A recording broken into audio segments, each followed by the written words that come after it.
Assalamualaikum warahmatullahi wabarakatuh.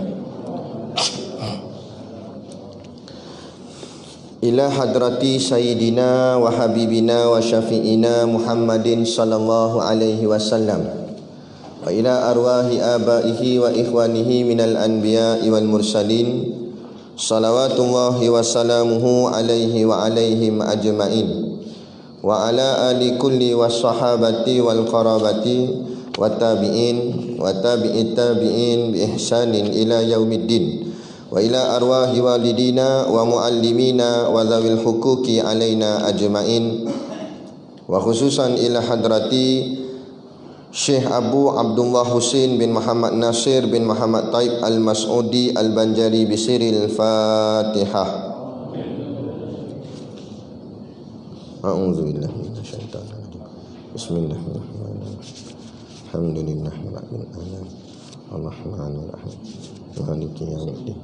Iyyaka na'budu wa iyyaka nasta'in. Ihdinas siratal mustaqim.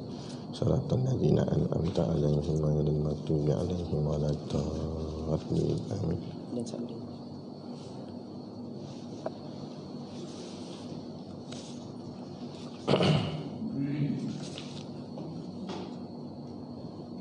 Bismillahirrahmanirrahim.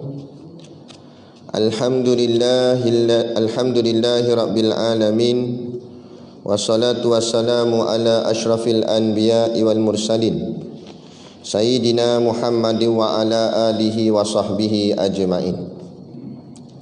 Subhanaka la ilma lana illa ma 'allamtana innaka antal alimul hakim. Rabbi shrah li sadri wa yassir li amri wahlul 'uqdatam min lisani yafqahu qawli. Wala haula wala quwwata illa billahil aliyil azim. Amma ba'. Alhamdulillah, kita sama-sama panjatkan syukur kehadраtillah subhanahu wa ta'ala yang dengan limpah dan kurnianya diizin oleh Allah subhanahu wa ta'ala kepada kita untuk sama-sama kita meneruskan lagi pengajian kitab kita, iaitulah kitab Usul Tauhid fi ma'rifati turuqil iman li Rabbil Majid. Moga-moga dengan pengajian kitab kita ni akan menjadikan diri kita menjadi semakin baik dan semakin baik, maka dan akhirnya Allah akan izinkan kita berada di tempat yang paling baik, iaitulah syurga Allah subhanahu wa ta'ala nanti, insya-Allah. Amin ya rabbal alamin. Yang saya hormati pengerusi surau dan seluruh saf kepimpinannya, para imam, para bilal, tok-tok siap yang tak dapat kita nak sebutkan namanya satu persatu, yang amat-amat disanjungi para asatizah, alim-alim ulama, tuan-tuan guru, ustaz ataupun ustazah yang hadir pada malam ini, mohonlah ditegur kepada hamba yang fakir dalam bidang ilmu ini. Sekiranya apa yang disampaikan dan dikongsikan ada salah dan silapnya, yang kita kasihi ayah-ayah, ibu-ibu, pemuda-pemudi muslimin dan muslimat yang dirahmati Allah sekalian. Baik, kita sambung muka surat 5 6.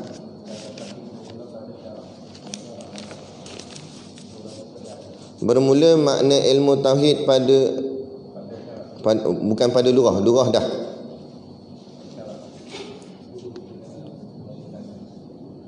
Berapa?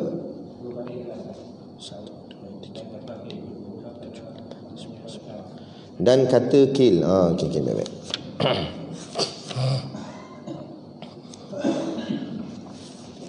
Qala al-muallifu rahimahullahu ta'ala wa nafa'ana wa iyyakum bi ulumihi fid daraini amin ya rabbal alamin. Kata pengarang kitab, dan kata kil bermula maknanya pada syarak isbatu zati ghairi musyabbihatin li zawati wala mu'attilatin anis sifati. Artinya iaitu mengisbat akan zat yang tiada menyerupa ia bagi segala zat dan tiada sunyi ia daripada segala sifat. Bermula tempat yang dihantar akan ilmu ini. Baik, ni kita masuk masih lagi di dalam bab pada menyatakan ilmu yang wajib kita menuntut akan dia. Dia ada 3 ilmu, kata ulama, sekurang-kurang kena mengaji. Paling lekeh itu paling rendah dah tu.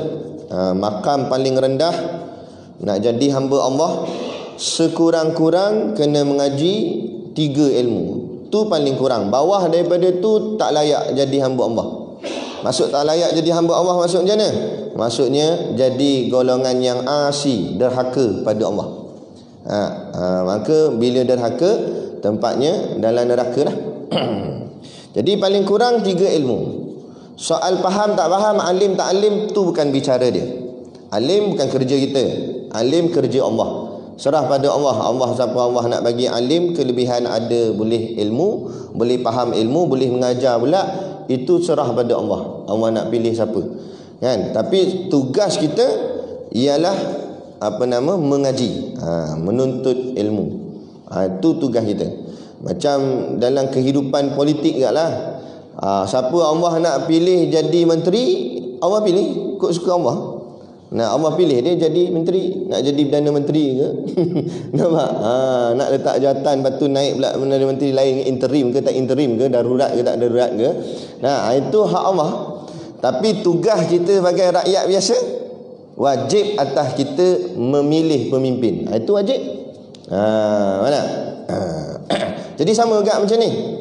Dia nak kena sentuh politik juga, dia faham. Nak sama juga macam ni lah. Makna kata soal faham tak faham, tu kurniaan Allah, kan? Allah nak bagi siapa lebih, kadang-kadang tak lebih juga, kan? Jangan ingat orang yang alim ada ilmu lebih, mungkin kadang-kadang tak lebih. Nah, pada sudut pandangan mata nampak macam lebih dia alim, tapi kalau dia alim tak mengamalkan kealiman dia, ilmu banyak tapi tak beramal, tak jadi gak duduk neraka gak, malah lebih awal pula masuk neraka. Sebab tahu dah tapi tak buat, lagi jahat daripada orang yang tak tahu tapi dia tak buat, kan? Allah adil, Allah maha adil. Jadi gitu. Nah, jadi kalau kita ni Allah tak beri faham, nak buat macam mana? Yang penting kita sudah menuntut akan ia. Jadi nak menuntut tu apa dia ilmunya? 3 sahaja, kan banyak, 3 sahaja. Iaitu tauhid, fiqh, tasawuf. Dan yang lebih dia tu kalau mampu. Itu tadi sebut tadi, sekurang-kurang duduk makam hamba Allah, nak jadi orang yang soleh, orang yang baik di sisi Allah, sekurang-kurang kena mengaji 3 ilmu ni. Tapi kalau rasa tak puas lah 3 ilmu ni, nak banyak lagi, silakan, tak ada masalah. Mengajilah lagi tambah selain daripada 3 ni. Yang kurangnya tauhid, fiqh, tasawuf. Lepas tu dia nak tambah, nak belajar lagi ilmu falak, mencerap bintang. Nak tengok bulan macam mana, raya tak raya, kan? Lepas tu nak belajar pula ilmu faraid, harta pusaka, silakan. Tu semua tambahan-tambahan. Mengaji pula ilmu tajwid, taranum, tu silakan. Semua tambahan-tambahan. Tapi yang wajibnya 3 saja. Tauhid, fiqh, tasawuf. Itu sekurang-kurang. Jadi dalam bab ni Syekh dia susun 3-3 ni. Jadi pertama sekali dia cerita tentang ilmu tauhid dulu. Nanti dia akan cerita tentang ilmu fiqh pula. Lepas tu dah sekali dia cerita tentang ilmu tasawuf. Jadi yang kita masuk ni, dia nak cerita tentang ilmu tauhid. Apa dia tu ilmu tauhid? Sebelum ni kita dah bicarakan tentang makna ilmu tauhid dari segi lughah. Lughah tu maknanya bahasa. Kemudian kita nak sambung dari segi syaraknya ataupun pengertian yang lebih mendalam lagi. Itu maksud dia. Jadi Syekh mulakan dengan perkataan dan kata kil. Apa maksud dan kata kil? Bila baca kitab lama ada sebut dan kata kil, itu maksudnya ada orang kata tapi orang tu tak tahu siapa. Tak tahu. Mungkin dia tak catat ke nama siapa yang cakap tu. Jadi orang tu tergantung, tak tahu siapa. Jadi cuma dikata saja. Dan kata kil. Maksud dan kata kil, dikata orang. Siapa orang? Wallahu a'lam. Maksudnya macam tu. Jadi ada orang kata, maksudnya itulah. Macam kita sembang kedai kopi kak, ada orang habak kat aku, tahu dah siapa dia. Tahu ni. Tapi dia habak lah. Nampak? Orang habak kata nak darurat kata. Siapa dia kata? Tak tahu. Tu dan kata kil lah tu. Cuma kalau sembang kedai kopi kita kata ada orang habak kat kita. Lepas ni kita geng mengaji dah. Sembang kedai kopi tukar. Jadi ilmiah sikit. Dan kata kil nak darurat. Macam tu. Jadi apa maksud dia? Maknanya ada orang kata. Nak betul tak betul tak tahulah. Dan kata kil ada orang kata. Apa orang tu kata? Bermula maknanya. Nya mana ni? Nya ilmu tauhid. Pada syarak. Jadi makna ilmu tauhid pada syarak ada orang kata apa dia? Itsbatu zati ghairi musyabbihatin li zawati wala mu'attilatin anis sifati. Apa makna dia? Artinya dia kata iaitu mengisbat. Isbatu artinya mengisbat. Isbat ni apa dia? Isbat ni maknanya tetap. Bahasa Arab asal kan, dimelayukan. Makna isbat tu tetap, menetapkan. Mengisbat maknanya menetapkan. Mengisbat menetapkan apa dia? Akan zat. Zat tu apa dia pula? Zat tu artinya diri. Diri ni maksud sini diri ni diri Allah. Menetapkan bahawa diri Allah, kan? Allah tu dirinya iaitu yang tiada. Isbatu zati ghairi musyabbihatin li zawati. Jadi mengisbat atau menetapkan zat Allah yang tiada ghairi, tiada musyabbihatin menyerupai li zawati ia bagi segala zat. Jadi menetapkan zat Allah tiada serupa bagi segala zat. Itu makna ilmu tauhid pada syarak kata kil, kata orang. Kata orang menetapkan diri Allah tu tak serupa dengan mana-mana diri pun. Maksudnya macam tu. Jadi kita pejam mata. Contohnya jangan pejam terus, lagi tidur pula. Pejam sat. Jam mata kita pun bayang. Kita bayang power-power lah. Kita bayang Tuhan ni makna kata ada telinga besar ke apa ke. Maksud saya ni nak fahamkan pada kita, apa saja yang kita bayang tu bukan Tuhan. Selagi mana kita boleh bayang, tu bukan Tuhan. Tuhan ni tak boleh nak dibayang. Maksud tak boleh nak bayang ni maksudnya tak boleh nak digambarkan pada akal fikiran kita. Takkan terjangkau sehebat mana pun manusia, sepakar mana pun manusia. Nak macam mana PhD 18 kali ambil, tak kira lah. Nak takkan boleh membayangkan diri Allah. Kalau dia bayangkan juga, bukan Tuhan. Bukan Tuhan, macam mana sekalipun. Itulah dia kata, aku mimpi jumpa Allah. Tak. Sebab takkan mampu. Melainkan nanti. Bila? Mati esok, hari kiamat esok. Itu pun atas izin Allah. Kalau Allah izin dapat melihat dia, dapatlah kita lihat dia. Kata untuk guru kami, mata yang dijaga dengan amal kebaikan, maka mata itulah yang layak melihat Allah. Tapi kalau mata ni buat maksiat, tengok benda haram dan sebagainya, benda yang dilarang Allah, maka mata ni takkan layak melihat diri Allah. Dia begitu. Memanglah benda kotor takkan boleh pergi kat tempat yang paling hebat, paling baik, paling suci. Tak payah kata ke Allah. Nak kita pakai baju, tak bukan kena tahi, celek lumpur je kena baju. Nak masuk istana boleh tak? Tak boleh. Balik dulu tukar baju. Nah, tukar baju lawa-lawa, cantik-cantik, kemas-kemas, elok-elok, baru boleh layak masuk dalam istana. Padahal istana tu bukan Allah. Istana tu baru manusia. Agungnya, agung tu sama ke dengan kita? Manusia juga ada dengan kita. Cuma pangkat jawatan dia je sebagai agung, kita rakyat biasa. Tapi dari segi hakikat, dia makan nasi, kita pun makan nasi. Dia berak kat jamban, kita pun berak kat jamban juga. Sama je. Nampak? Tapi makna kata tempat tu tempat yang dijaga, ada adabnya, ada kemuliaannya. Maka bila kita pakaian kita bukan macam tadi saya sebutlah, bukan baju kita kena taik, cuma kena lumpur pun tak layak dah masuk istana.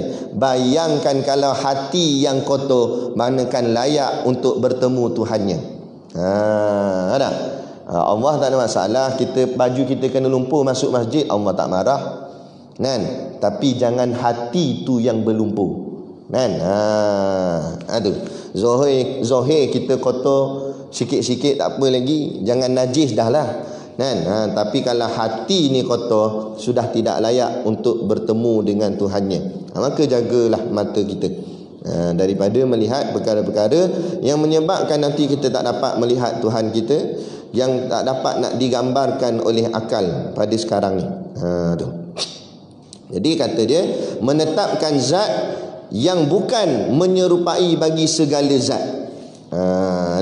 Jadi makna tauhid ni, kita menetapkan dalam hati kita akan zat Allah itu tak serupa dengan apa-apa zat sekalipun. Zat maksud apa-apa zat tu maknanya zat makhluk ni lah. Allah takkan sama dengan tiang, Allah takkan sama dengan udara ke, tak kira lah. Sebab tu kita kena sebut gini, Allah ni, orang tanya, Allah ni berbentuk ke tidak Ustaz? Maka jawabnya macam mana? Jawabnya bentuk pun tidak, tidak berbentuk pun tidak. Sebab apa? Sebab berbentuk tu makhluk, tidak berbentuk pun makhluk juga. Contoh, berbentuk macam ni lah, cawan berbentuk, botol air berbentuk. Tapi ada juga di sana makhluk yang tidak berbentuk, seperti udara. Udara yang sekitar kita sekarang ni, mana ada bentuk? Nampak? Jadi kalau kita kata, oh Tuhan tak berbentuk lah, boleh jadi nanti kita faham Tuhan sama dengan udara. Tak. Maka menafikan kedua-duanya tidak. Begitu juga contoh macam terang dan gelap. Dia tanya, Tuhan ni dia duduk tang mana? Terang ke gelap? Dua-dua pun tidak. Terang pun tidak, gelap pun tidak. Sebab apa? Sebab terang pun makhluk, gelap pun makhluk. Boleh faham? Tapi bukan boleh pukul semua benda macam ni. Sekali ada pula dia kata Tuhan ni hidup pun tidak, mati pun tidak pula dah. Sebab apa? Sebab dia kata hidup tu makhluk, mati pun makhluk. Ni nak sekali dengar macam betul, ingatkan betul dah tauhid dia, habis rosak.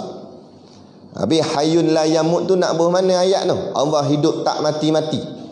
Dia kata Allah hidup pun tidak, mati pun tidak. Dah tu Tuhan dia pengsan, koma. Nampak?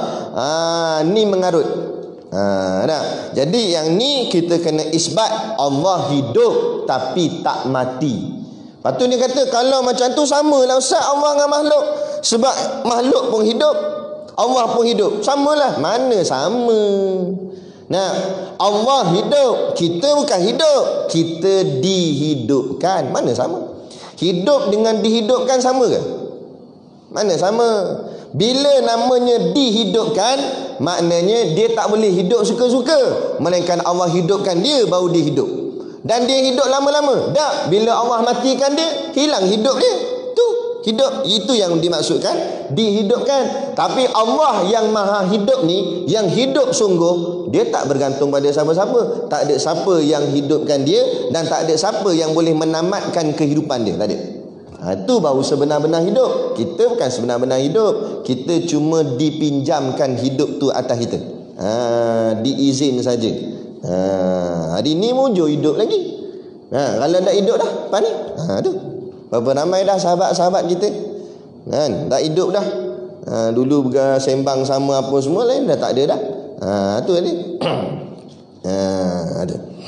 Sebab tu kita orang beriman, bila bangun pagi jangan fikir dunia dahulu. Boleh fikir dunia, tapi jangan itu jadi keutamaan. Bangun-bangun pagi fikir, oh boleh kerja lagi lah pagi ni sebab bangun. Banyak orang bangun tidur fikir kerja. Oh pagi ni boleh lagi lah ambil duit, baru dapat kan BPN, baru masuk. Nampak? Dia fikir dunia tak habis-habis. Bangun tidur, bangun pagi, perkara pertama kita sebagai orang beriman kena fikir apa dia? Alhamdulillah Allah bagi aku hidup lagi, sebab Allah bagi aku peluang untuk betulkan apa yang tak betul. Jadi peluang hidup tu bukan sebab boleh pergi kerja lagi, tapi peluang hidup tu sebab ada kesempatan masa untuk kita repair balik, betulkan balik yang mungkin kita silap dulu-dulu. Boleh qada lagi semayang yang kita tinggal dulu. kan, ataupun boleh bayar balik hutang yang mungkin kita berhutang, sama ada hutang dengan Allah atau hutang dengan makhluk. Boleh istighfar lagi, mohon ampun taubat atas dosa yang kita buat dulu. Dan lagilah masa tu. Ini bangun pagi esoknya fikir nak jadi Perdana Menteri. Bila nak selesai? Bila rasa nak bersalah? Bila rasa nak taubat? Bangun pagi je nak buat parti baru. Nampak? Bila nak jadi, macam mana nak rasa nak balik kepada Allah kalau begitu? Bukan kita kata siapa-siapa, tapi inilah realitinya. Hari ni manusia menggilakan dunia. Ni teruk jadi. Depa punya berebut nak jawatan, kita rakyat tersepit di tengah-tengah. Malu kita dengan negara luar. Berapa kali nak tukar Perdana Menteri macam ni? Macam mana orang nak labur ekonomi terganggu, kita dah dengan wabak lagi ni, tak selesai lagi. Tapi ni sibukkan dengan hal keduniaan masing-masing. Tamakkan harta, padahal bukan tak kaya masing-masing. Puluh-puluh ribu aset saja berapa lambak dah. Rumah saja berapa lambak dah. Kita rumah yang ada pun nak kena bayar sewa. Dia rumah berlambak-lambak. Tak puas-puas lagi. Tu kata. Ngamuk pula. Tak buat geram. Sakit hati. Tak baca kitab lagi malam ni kan. Allahu Akbar lah. Minta renung. Kita yang sebagai memilih ni, tapi kita ingat tak? Jangan salah mereka je. Kita gak salah sebab pilih mereka. Jadi kita renung, kuasa di tangan kita sebagai rakyat. Kita boleh menentukan siapa pemimpin. Kalau kita nak gak jenis pemimpin haprak macam tu, habis. Jadi pilih betul-betul, fikir betul-betul pemimpin yang memikirkan tentang hal akhirat, hal agama, hal kehidupan. Jangan fikir sibuk ke hal diri masing-masing depa saja. Kalau nak kira kaya, semua orang nak kaya, mana ada orang nak miskin. Tapi padalah, fikirlah sama-sama orang lain. Dia sibuk seorang dia je. Tu. Baik. Jadi isbatu zati ghairi musyabbihatin li zawati. Itu yang pertama. Kemudian dia kata wala muattilatin anis sifat. Artinya dan tiada sunyi. Wala tu, wa tu dan la tu tiada. Muattilatin sunyi. Dan tiada sunyi anis sifat. Ani itu makna daripada as-sifat, segala-gala sifat. Maknanya Allah tidaklah, maksud sunyi ni maknanya macam mana nak cakap, Allah tak ada lah sampai tak ada sifat. Maksudnya tu, maknanya Allah tu ada zatnya, dan zatnya tak sama dengan mana-mana zat. Dan kemudian tak cukup dengan tu, Allah ada sifat yang ada pada zatnya. Jadi Allah ada sifat. Kenapa dicakap begini? Kerana ada orang zaman dulu-dulu menafikan Tuhan tu ada sifat. Dia kata Tuhan tak ada sifat, Tuhan cuma ada zat je. Jadi untuk tolak ayat-ayat yang sesat macam ni, kita kata Allah ada zatnya dan ada sifatnya. Tapi nak faham tu, kita kena faham apa tu zat, apa tu sifat. Yang ni kena clear dulu. Kalau tak, yang ni dia tak faham, dia pun pening. Zat tu diri, sifat tu yang duduk pada zat, yang menempel atas zat. Contohnya ni jubah ni zat dia, zat jubah. Sifat dia apa? Sifat dia putih. Putih tu dia duduk atas jubah. Lagi sifat apa dia? Lembut. Lembut tu duduk atas jubah. Sebab tu yang kita pegang bukan sifat, yang kita pegang zat. Kita sebut kita pegang jubah, bukan pegang putih, bukan pegang lembut. Nampak? Cuma rasa tu. Kita kata pegang jubah, merasai lembut. Tu. Jadi sifat tu dirasai. Jadi sebab itulah bila kita sebut sesuatu, kita tak sebut sifat, kita sebut zatnya. Nama bagi zatnya tu, kan? Kita sebut zat dia. Jangan pergi sebut sifat, nanti jadi salah. Dia nak pergi semayang surau, dengar azan dah daripada rumah, kalang kabut dah. Jadi dia kata, Jah, dia panggil bini dia. Jah, ambil putih lah, ambil putih. Nampak? Kebetulan jiran sebelah janda nama putih. Lah kali kelebong untuk atas bala 7 hari 7 malam tahlil. Meninggal terus. Nampak kena belasang dengan bini. Nak ken tersebut putih. Sebut putih tu apa? Putih tu sifat. Jadi sebut zat. Jah, Jah, ambil jubah warna putih. Betul. Dia sebut putih. Nanya. Nampak? Jadi gitu. Maknanya zat. Jadi itu. Jadi maknanya zat Allah tak sama dengan zat makhluk. Tu yang pertama. Yang kedua, zat Allah itu ada sifat-sifatnya. Jadi maknanya pada diri Allah tu ada sifat. Jadi ulama telah mengumpulkan untuk memudahkan kita hari ni tinggal nak mengaji je, tak payah nak kaji dah. Ulama dulu kaji dah. Ulama susun dalam kitab, kita cuma fahamkan aja. Mudah dah zaman kita ni. Macam zaman dulu kak, macam dalam bab makan kak. Zaman dulu mungkin kita kena tanam sendiri, ayam kena bela sendiri, semua benda kena buat sendiri. Nah, zaman lah ni pergi market je. Semua dah ada siap dah, tinggal campur-campur jadi nasi goreng. Macam tu lah dekat dengan ilmu. Dulu ulama dulu dah kaji dah mana ayat tauhid, mana ayat fiqh, mana ayat hukum, mana ayat ni. Kita tak payah nak cari dah. Dalam 6236 ayat dalam Quran tu pening kepala kita. Nah, kita ambil kitab je, dalam tu siap susun dah semua ulama. Ulama dah susun, tinggal lagi kita nak bagi faham aja. Nak bagi faham pula bukan baca sendiri. Ada ustaz, tok guru pula tolong baca. Tinggal lagi nak datang je. Tu pun tak boleh datang. Kacau. Nampak? Takkan nak baca kitab kat rumah dia. Nah, kat bilik dia. Itu kalau baca kitab kat bilik dia tu bukan baca kitab usul tauhid dah. Baca kitab Yasin lah. Nampak? Tu maknanya nak mampu dah tu. Kan? Jadi gitu.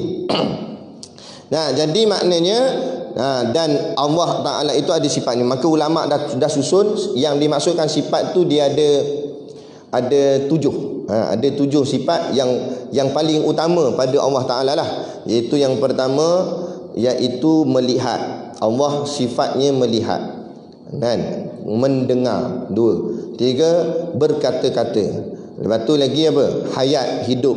Lagi kudrat, berkuasa. Lagi iradat, berkehendak. Dan yang ketujuh iaitu kudrat, iradat, ilmu, berilmu. Jadi 7 ni itulah yang disebut sebagai sifat ma'ani, sifat yang ada sungguh pada Allah Ta'ala. Siapa yang menafikan, bukan 7, menafikan salah satu je, kafir dia. Contoh dia kata Allah tak melihat kafir terus, walaupun cakapnya dalam keadaan bergurau. Tak boleh. Nampak akidah tak boleh bergurau, kan? Kata Allah tak dengar ni, pekak ni, kafir.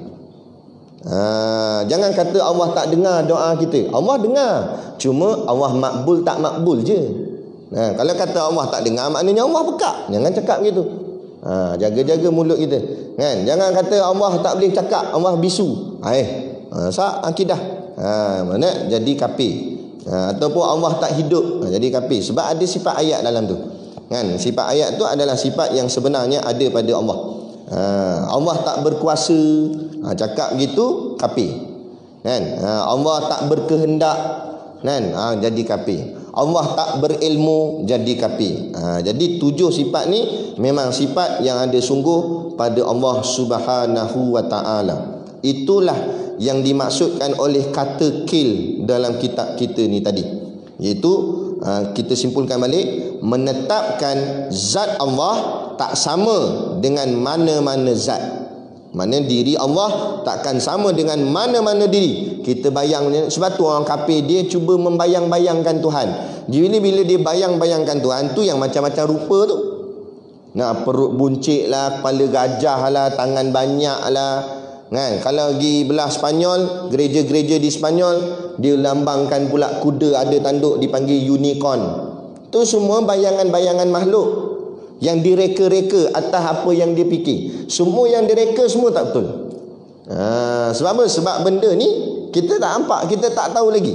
Sok dah masuk alam gaib sana baru kita tahu macam mana rupa malaikat tu. Jangan percaya dalam drama-drama orang putih tu. Dia buat malaikat rupa manusia, lepas tu ada kepak. Bukan macam tu malaikat sebenar. Macam mana? Tunggu sekejap lagi Israel datang rumah bagi salam. Tapi kalau dia bagi salam, kita sadaqallahul azim. Assalamualaikum. Waalaikumsalam. Siapa tu? Israel. Lah lama tak datang. Lama tak datang apa? Nak datang senyap tu tu. Kan? Tu. Baik.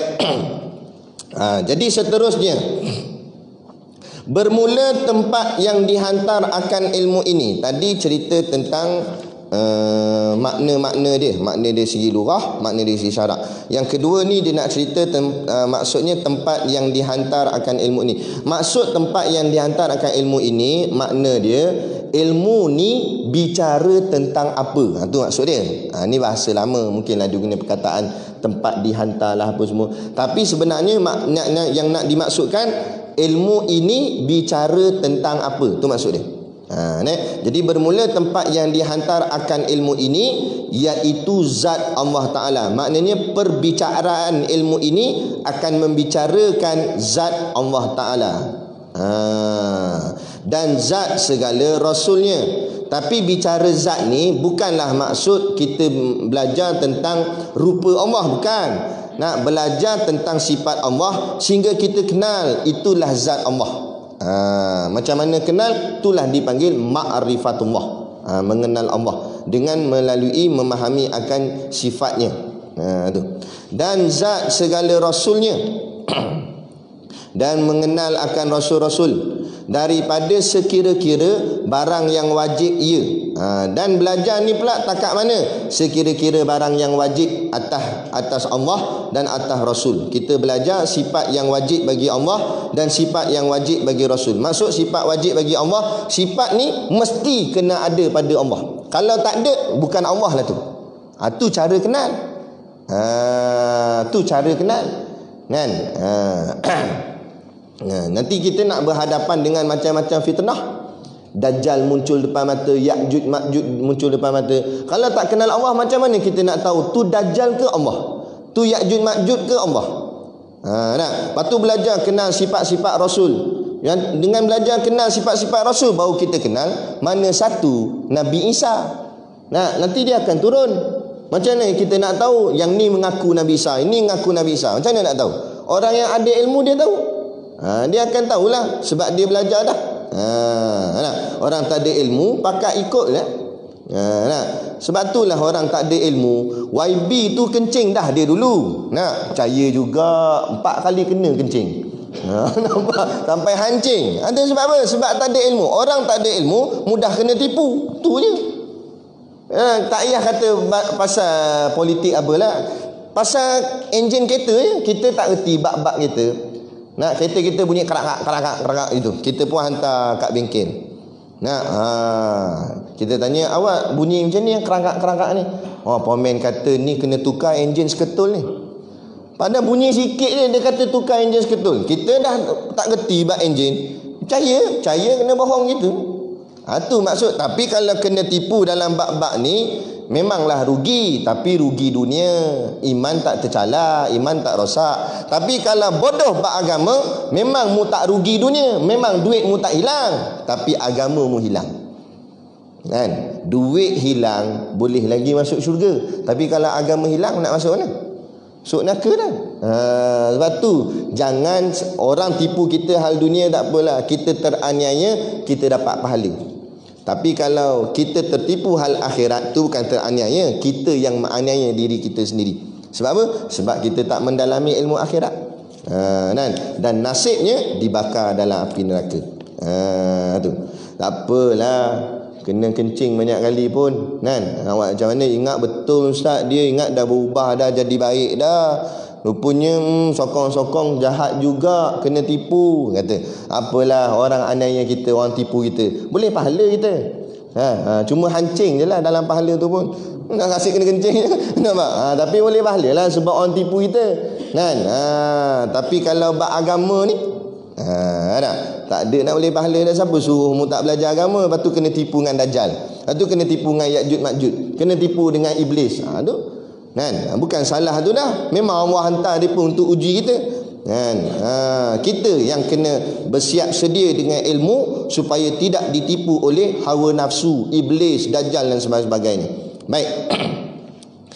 Jadi dia kata tempat ini hantar ni bicara tentang zat Allah, zat segala Rasul, Daripada sekira-kira barang yang wajib ia, kita kena belajar apa yang wajib bagi Allah dan apa yang wajib bagi Rasul. Maksud wajib sini bukan hukum wajib semayang macam tu. Itu wajib syarak. Ini wajib akal nama dia.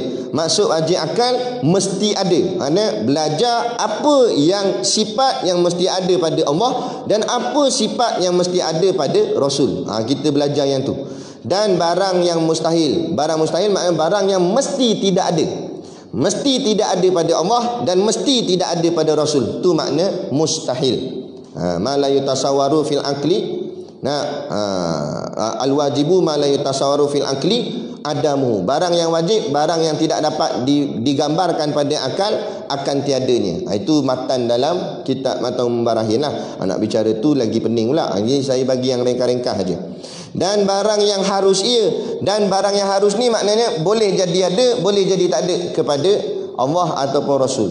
Nanti kita akan belajar lah dalam sifat 20 kan. Macam contohlah, barang yang harus bagi Allah boleh jadi ada pada Allah, boleh jadi tak ada pada Allah. Maksudnya harus Allah melakukan apa saja. Allah nak cipta makhluk boleh, Allah tak nak cipta makhluk pun boleh. Itu maksud harus.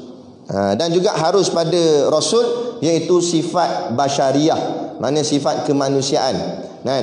Makna kata Rasul nak makan pun boleh, tak nak makan pun boleh. Itu memang haruslah bagi Rasul, bukan wajib. Jadi contohnya macam tu.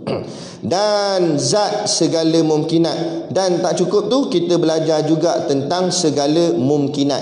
Mumkinat ni jamak bagi perkataan mungkin. Mungkin tu pula apa dia? Mungkin itu makhluk. Nama lain bagi makhluk. Makhluk ni namanya banyak. Antaranya makhluk, syai'un, mungkin, kaun. Tu semua nama-nama bagi makhluk. Kenapa berbeza-beza namanya? Kerana penerangannya berbeza-beza. Kalau mungkin itu maksud mungkin, macam bahasa Melayu kita tak? Mungkin. Mungkin ni makna barang harus. Mungkin ada, mungkin tak ada. Semua mungkin. Orang tanya, jadi ke darurat? Mungkin. Contoh tak habis-habis bab tu ni dari tadi. Nak bagi contoh. Baru faham. Tadi tak faham dengan darurat. Macam tu lah. Mungkin lah. Mungkin jadi, mungkin tak jadi. Sama ke orang tanya, Anwar ke jadi PM? Mungkin. Bukan mungkin tu mesti dia jadi tak? Mungkin jadi, mungkin tak jadi. Siapa tahu? Allah je tahu. Sebab apa? Sebab ni semua makhluk. Makhluk kita tak tahu. Tapi Allah tahu. Tu maksud mungkin. Lepas tu dia ada 4 kategori mungkin ni. Yang pertama mungkin maujud ba'dal adam. Maksud mungkin maujud ba'dal adam, mungkin ada selepas tak ada. Asal tak ada, lepas tu ada. Contoh kita. Dulu kita tak ada, sekarang kita ada.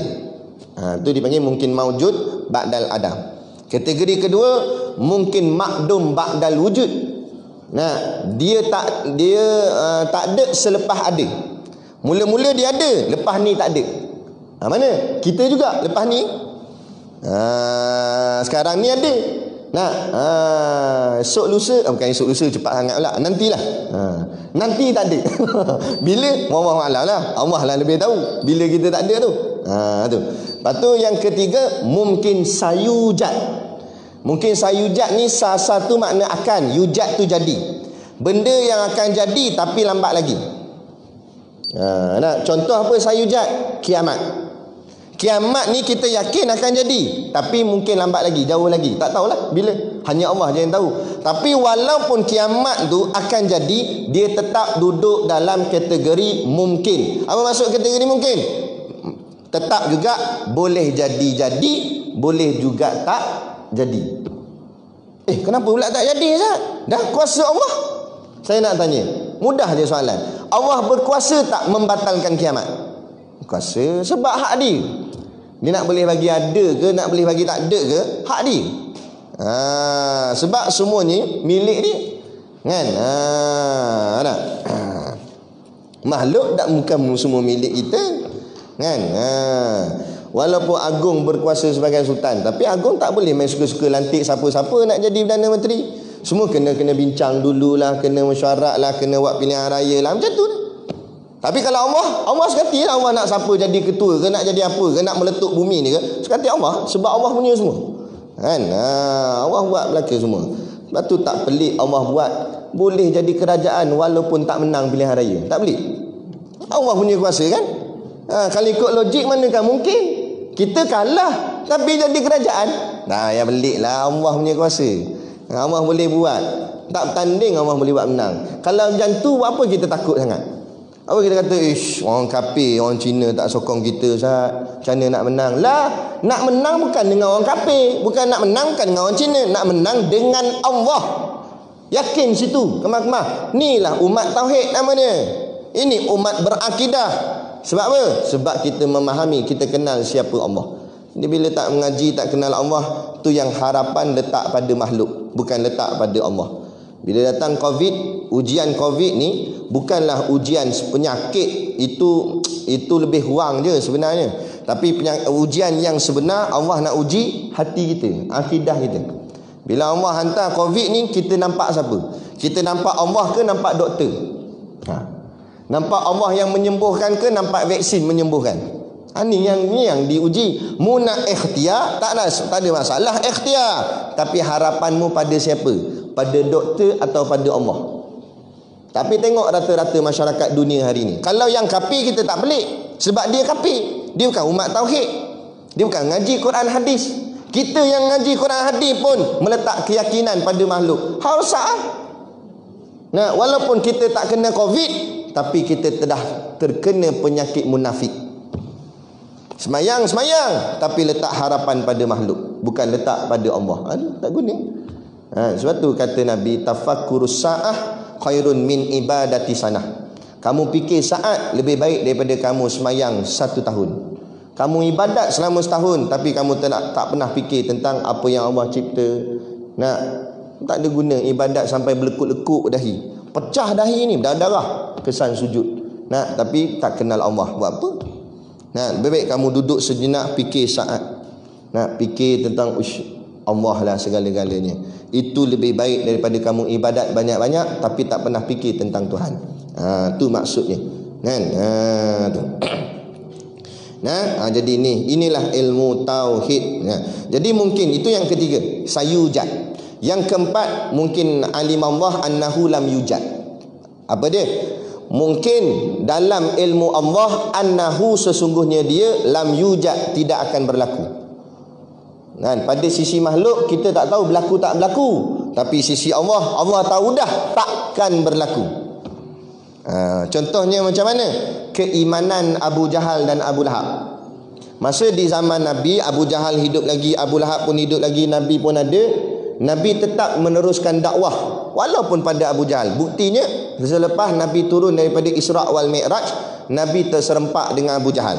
Abu Jahal tanya, kenapa muka ni ada macam ada cerita baru nak cerita je? Padahal kalau kita lah yang datang tu musuh dah, kan? Tengok-tengok, parti ni contoh. Nampak? Kita malah lah nak cakap dengan dia dah. Dia kata ada apa-apa ke yang terbaru? Malah aku hang siapa dia, bukan member aku. Kita bukan geng pun, lantak lah. Dah Nabi cerita juga pada Abu Jahal. Abu Jahal tanya, ada macam ada muka ni, tengok gaya muka macam ada cerita baru ya. Nabi kata, semalam aku baru balik daripada langit. Nabi cerita. Malam tadi jalan Isra' wal Mi'raj gini-gini, Nabi cerita. Abu Jahal gelakkan dia. Makna kata Nabi tetap menceritakan dakwah. Sebab apa? Sebab Nabi pun tak tahu sama ada Abu Jahal dan Abu Lahab ni akan beriman ataupun tidak. Sebab tu Nabi pernah berdoa, ya Allah, masukkanlah iman kepada salah seorang Umar. Iaitu antaranya Umar bin Hisham, ataupun orang sebut Amru bin Hisham. Itulah nama bagi Abu Jahal. Yang kedua, Umar bin Al-Khattab. Maka Allah berikan iman pada Umar bin Al-Khattab. Sebab apa? Kenapa Nabi doa? Sebab Nabi pun tak tahu mana satu Umar yang akan masuk Islam. Nabi tak tahu, jadi Nabi tetap teruskan dakwah. Sehinggalah terbukti Abu Jahal mati sebagai kafir, tidak pernah menerima iman. Begitu juga Abu Lahab. Barulah tahu rupa-rupanya dalam takdir Allah, memang Allah buat dia takkan terima Islam. Tapi masa sebelum tu tahu tak? Tak tahu. Tak tahu, teruskan. Sama juga kita ni. Kita tahu tak tahu Lee Kuan Yew akan masuk Islam? Contohlah, tak tahu, teruskan dakwah. Nampak? Lepas tu kalau tuan dakwah buat apa lawan dia? Bukan lawan, kita lawan ideologi dia. Sebab nak buktikan bahawa Islam itu benar. Mana tahu dia terima Islam? Sebab tu dulu kita boleh berkawan dengan dia. Sebab apa? Sebab dia menunjukkan sifat seolah-olah nak menerima Islam. Bukan pasal nak jadi kerajaan, tapi tengok, dia ni macam nak terima Islam, kita teruskan dakwah. Bila dia anti Islam, kita kena lawan dia. Lawan tu atas dasar untuk pertahankan agama setelah dia menghina agama kita. Itu. Jadi sebab tu benda ni kita kena clear. Dakwah tetap kena teruskan. Bukan membenci selama-lamanya. Kadang-kadang lawan yang kita benci boleh jadi kawan. Kadang-kadang kawan yang kita sayang boleh jadi lawan. Siapa sangka? Allah lebih tahu.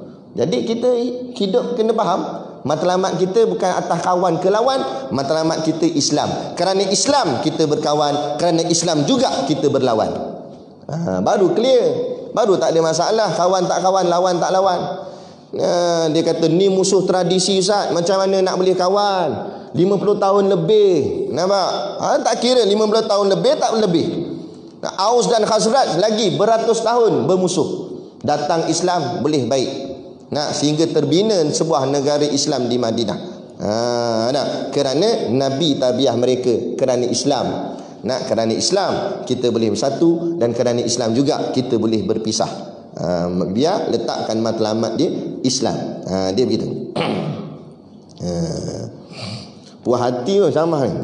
Macam kat Makkah pula rasa. Tak, ni cerita Islam tu, bukan cerita politik. Nak bagi orang faham. Biar. Lepas tu ada orang kata, Ustaz, dalam surah Majid mana boleh cakap politik? Kita kata memang tak boleh cakap politik kalau dia kempen politik. Tapi kalau dia membahaskan apa tu politik dalam corak Islam, tak ada salah. Macam orang kata dalam masjid mana boleh berniaga. Memang kalau membuka meja berniaga, kedai burger dalam masjid, memanglah tak boleh. Nampak? Tapi kalau membahaskan apa tu perniagaan dalam Islam, boleh tak? Boleh. Itu kita kena clear, kita kena jelas, kan? Apa yang sebenarnya boleh, apa yang sebenarnya tak boleh. Jangan sampai kita tersilap, akhirnya kata-kata kita berbaur-baur musuh, kan? Mengiyakan kata-kata musuh. Baik. Jadi itu. Mana hilang dah ni? Itulah. Tak kat mana dah tadi. Tempat yang dihantarkan dia tadilah, segala mungkinat. Jadi yang keempat tadi, mungkin alim Allah annahu la yujad. Pada ilmu Allah benda tu tak akan berlaku. Allah tahu dah, kita yang tak tahu. Tanya kata kita, Nabi pun tak tahu bahawa Abu Jahal Abu Lahab memang tak beriman. Sebab tu semasa hidup tetap disampaikan dakwah pada mereka. Tapi bila mati dah, baru tahu dia memang tak beriman. Tak apalah. Gitu juga dalam hidup ni kita kena terus dakwah. Tapi tengok-tengok, mati dah dia, memang tak terima Islam. Memang makna kata dalam ilmu Allah dia takkan terima Islam. Itu maksud mungkin alim Allah annahu lam yujad. Tetapi dia tetap juga duduk di dalam mungkin. Bila mungkin boleh jadi ya, boleh jadi tidak. Jadi bila boleh jadi ya, boleh jadi tidak, tetap kita kena berusaha dan berikhtiar.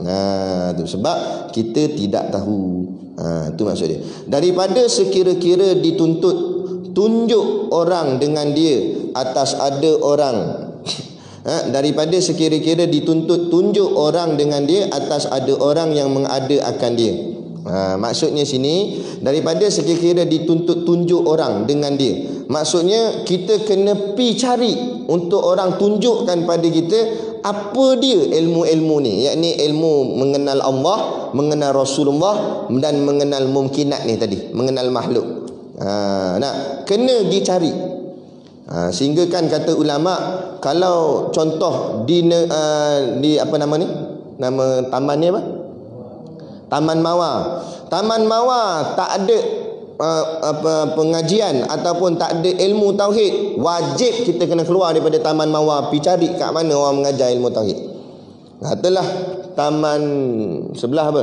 Ros. Nampak? Ayolah. Semua bunga kan. Ni Taman Mawar, nama bunga mawar. Di sebelah sana Taman Bunga Tayar, contoh. Nampak? Kena pergi taman situ untuk belajar ilmu tauhid. Katalah semua taman dalam Taiping tak ada, pi langkah daerah. Pergi daerah mana pula? Kemunting ke mana ke? Katalah semua daerah dalam Perak tak ada, langkau negeri. Nah, walaupun sampai ke Pulau Pinang ke apa, katalah negeri pun tak ada, langkau negara.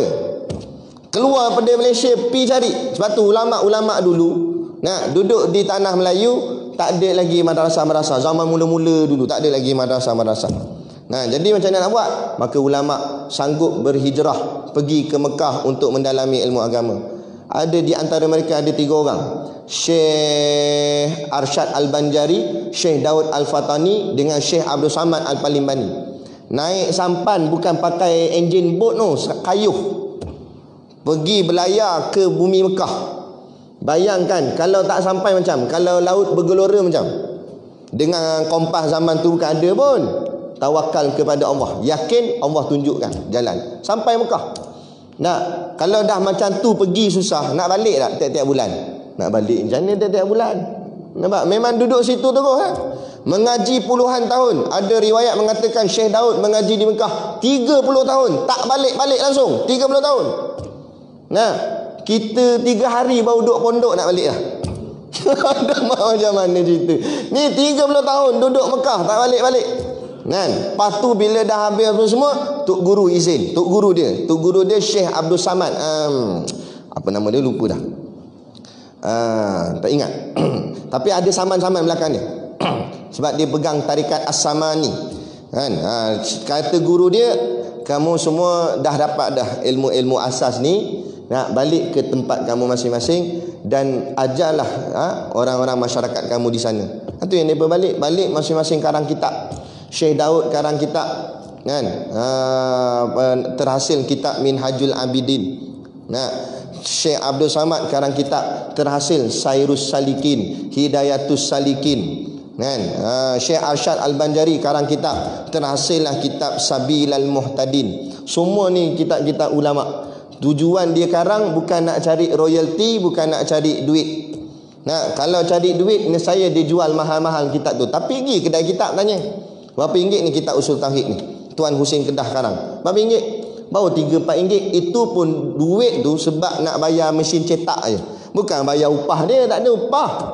Yang dia harap balasan pahala daripada Allah nanti di hari akhirat. Ikhlasnya ulama dulu mengarang kitab, ratusan tahun kitab ni sudah masih lagi diajar di pondok-pondok dan di surau-surau masjid. Sebab ikhlas. Bila ikhlas bertahan lama. Tak ikhlas dia tak tahan lama. Dia gitu. Nampak? Hari ni nak cari duit lah apalah. Nampak? Nama tajuk kitab kecil je, muka dia besar. Gini. Nampak? Dekat kulit depan. Tajuk kecil je, bab solat kecil je. Tapi muka dia gini. Dengan nama besar.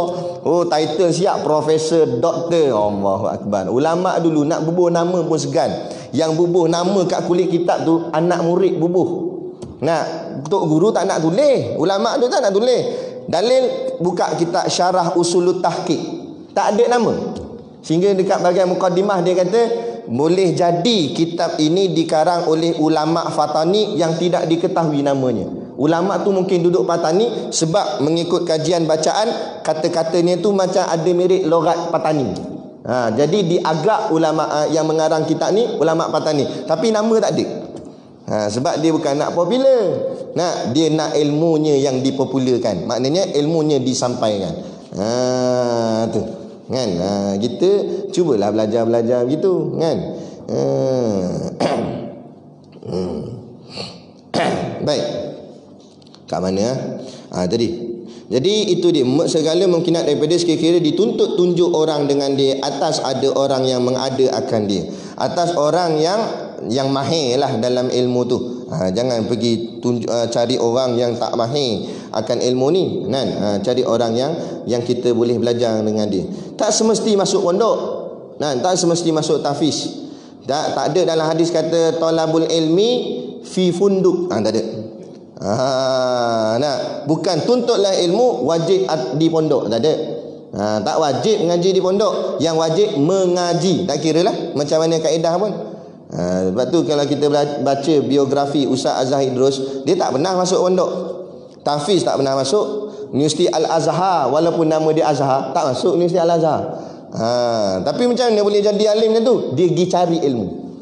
Dia tanya orang kampung situ, dalam kampung ni syekh mana atau tok guru mana yang alim dalam bab sifat 20, saya nak mengaji dengan dia. Orang pun tunjuk rumah. Tu ada seorang ustaz tu dia alim bab sifat 20. Nadah kitab orang tu. Bagi Assalamualaikum, saya nak mengaji dengan tuan boleh tak?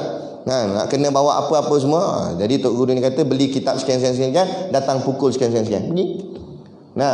Dia peruntukkan, dia cerita tersebut dalam biografi dia, peruntukkan satu hari 6 jam dia mesti mengaji kitab dengan lain-lain tok guru, dari rumah ni, lepas tu pergi rumah orang ni pula, lepas tu pergi rumah orang ni pula.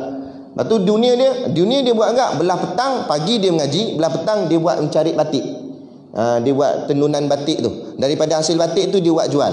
Buat jual dapat duit untuk nak sara. Masa dia mengaji tu dia kahwin dah, ada anak.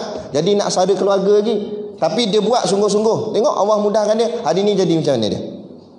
Nampak? Hebat. Tu siapa yang meletakkan ilmu Allah tinggi, Allah meletakkan dia tinggi. Tapi siapa yang merendahkan ilmu Allah, maka Allah letak dia pun rendah. Tak ada apa nilai. Itu. Jadi bukan satu masalah sebenarnya. Nak diri kita saja. Sungguh ke tak sungguh? Itu je. Kalau nak boleh sungguh-sungguh, tunjuk bukti. Dan segala pekerjaan yang dibangsa akan dia kepada pendengaran daripada sekira-kira diiktikad akan wujudnya. Dan kita ilmu ni kita maksudnya kita dengan mendengarnya daripada sekira-kira. Sekurang-kurang kita dengar ilmu ni. Kalau tak orang cakap apa, tak mendalami dalam sangat pun, biarlah jadi golongan mustami'an, golongan orang yang mendengar. Jadi tak bawa kitab tak apa, tak ada masalah. Nampak? Datang kita dengar. Kadang-kadang daripada dengar tu terbuka hidayah, cahaya masuk, cahaya iman masuk, kan? Tu. Kepada pendengaran daripada sekira-kira diiktikad. Apa yang nak dengar tu perkara-perkara iktikad, perkara-perkara menjadi pegangan dalam diri kita. Akan wujudnya, yakni kita pegang, kita iktikad bahawa Allah tu wujud. Itu sekurang-kurang. Jangan sampai menafikan Tuhan tak ada. Mengatakan Tuhan tak ada, kan? Sekurang-kurang walaupun kita tak alim mana sangat pun, pegang Allah ada. Dan merasailah Allah melihat kita. Sebab bila kita pegang Allah ada, kita tahu Allah sentiasa ada. Sebab tu kalau orang yang pegang yang ni, dia tak pernah rasa sunyi. Nak sunyi macam mana Allah sentiasa ada? Kan? Macam mana? Ada satu hari di pondok, bukan pondok ni cerita je, bukan berlaku sungguh di pondok kami, tapi ni cerita daripada tok guru cerita. Satu hari tok guru dia nak test anak-anak murid dia. Sama ada dia dah khatam dah kitab tauhid tu. Bila khatam, tok guru dia kata, okey, kali ni sekarang saya nak uji kalian. Sekarang kamu tok guru bagi setiap seorang anak murid dia ayam seekor, bagi ayam dengan pisau. Tok guru dia kata, hampa pi sembelih ayam ni kat tempat tak ada siapa pun nampak. Mulai daripada sekarang pun berlarilah anak murid, berlari. Ada yang sembelih di dalam tandas, ada yang sembelih dalam almari, ada mana-mana bawah kereta pun ada. Takut orang nampak. Tiba-tiba satu orang pelajar ni, dia dah pergi, dia datang balik dengan ayam masih lagi di tangan, pisau masih lagi di tangan, tak sembelihnya. Budak-budak lain semua dah berdarah dah ayam. Kan? Kata tok guru marah, ada budak yang seorang ni, awak hang tak sembelih, aku suruh sembelih awak hang tak sembelih. Dia pun termenung. Dia kata tok guru kata sembelih kat tempat tak ada siapa nampak, macam mana saya nak sembelih? Sebab Allah sentiasa nampak saya. Kata tok guru, hang seorang anak murid aku. Lain tak boleh harap. Nampak? Suruh sembelih hampir melompat habis semua sembelih. Hang seorang yang faham apa aku ajar selama ni. Macam mana kita nak ngelak? Allah sentiasa nampak kita. Doa tang mana pun. Jadi bila kita pegangnya tu, itu sekurang-kuranglah, itu selemah-lemah iman. Selemah-lemah iman kita rasalah Allah melihat kita kat mana pun. Bila kita pegang macam ni, berani ke kita buat maksiat? Walaupun kita seorang-seorang dalam telefon kita, tak ada orang tengok, tapi aku nak tengok ni benda tak baik ni, Allah ada ni, Allah nampak ni, tak jadi. Nampak? Tu kan?